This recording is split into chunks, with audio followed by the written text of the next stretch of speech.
ఒక మహాభక్తుడు ఒక కీర్తనలో మనం ఇప్పటి వరకు ఎన్ని జన్మలు ఎత్తాము అని ఆయన వర్ణిస్తూ ఉన్నారు. ఇప్పటి వరకు మనం ఎత్తిన జన్మలలో ఉండే కన్నీళ్ళన్నీ తీస్తే ఒక పెద్ద సముద్రం ఏర్పడుతుందట.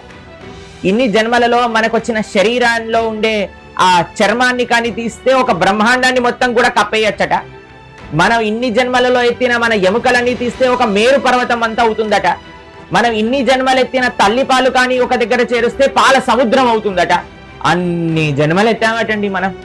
కానీ మనము ఈ జన్మని మంచిగా భగవత్ సేవలో ధర్మ మార్గంలో వాడితే యద్గత్వా న నివర్ధంతే తద్ధామ పరమం మమ మాముపేత్యతు కౌంతేయ పునర్జన్మన విద్యతే. భగవంతుణ్ణి ఆశ్రయించిన వాళ్ళకి మళ్ళీ పునర్జన్మ అనేది ఉండదు. ఈ జన్మ మృత్యు పరంపరకి ఫుల్ స్టాప్ పెడదాం. గోవిందుడి యొక్క నామాన్ని భజిద్దాం. భజ గోవిందం భజ గోవిందం గోవిందం భజ మూఢమతే. హరే కృష్ణ.